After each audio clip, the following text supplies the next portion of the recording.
నేను మీ Veeran Jackson from Kaushal army. టీవీ5లో ఇప్పుడు ప్రజెంట్ కౌశల్ అన్న గురించి బ్యాడ్గా ఒక నలుగురు కౌశల్ అన్న గురించి బ్యాడ్గా చెప్పడానికి టీవీ5లో కూర్చున్నారు. అసలు వాళ్ళు కౌశల్ ఆర్మీయే కాదు భయ్, వాళ్ళు అసలు మేము వెళ్ళేస్తాం. ఎందుకు వెళ్ళేస్తాము?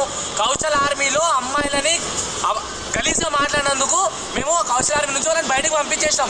ఇప్పుడు ఈ టీవీ5 వాళ్ళు వాళ్ళతో డిబేట్ పెట్టుకున్నారు. ఇప్పుడు నిజమైన కౌశల్ ఆర్మీ బయట ఉంది, కౌశల్ అన్న యాంటీ వాళ్ళేమో లోపల ఉన్నారు. ఒక నిజాయితీ గల మంచి గురించి అలా అన్యాయంగా మాట్లాడితే ఈ టీవీ5 ఎట్లా సపోర్ట్ చేస్తుంది? ఇక్కడ న్యాయంగా మాట్లాడడానికి మేము ఇక్కడ ఉన్నాము, మమ్మల్ని లోపల ఏమైనా చేస్తలేరు, కానీ వాళ్ళైతే లోపల మాట్లాడుతున్నారు. ఒక అన్యాయానికి సపోర్ట్ చేయడానికి కూడా టీవీ5 అడుగుతున్నాను నేను ఈరోజు. మాట్లాడు. నేను మూర్తి గారిని అడుగుతున్నా. మూర్తి గారు ఫ్యాన్, ఆయన న్యాయం పక్కుంటా అంటాడు, అఘోరాలను తీసుకొస్తాడు, పక్కన కూర్చోబెట్టుకుంటాడు, అందరిని పక్కన కూర్చోబెట్టుకుంటాడు.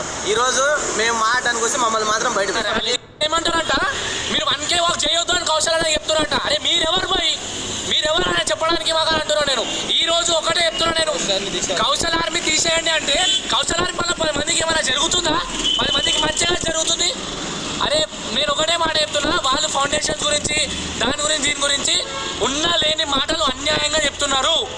ఈరోజు మేము న్యాయంగా చెప్పడానికి మమ్మల్ని ఏమో బయట నిలబెట్టారు. గేట్ మొత్తం మూసేసారు, గేట్ మూసేసారు. మేము లోపలికి అలో చేయమంటే ఇవాళ టీవీ5 వాళ్ళు.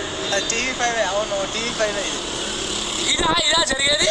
యూట్యూబ్ ఛానల్స్ మీకు ఎవరికైనా వ్యూస్ కావాలన్నా, మీకు రెవెన్యూ జనరేట్ కావాలన్నా ఇక్కడికి వచ్చేయండి, మేము మాట్లాడతాము, పరిగెత్తారు పైకి.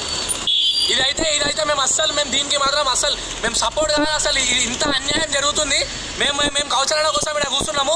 ఈ విషయం ఇంకెవరికి తెలిస్తే వేలాది మంది ఇక్కడ కూర్చుంటారు. ఈరోజు ఇంకా ఈ విషయం ఎవరికి తెలియదు.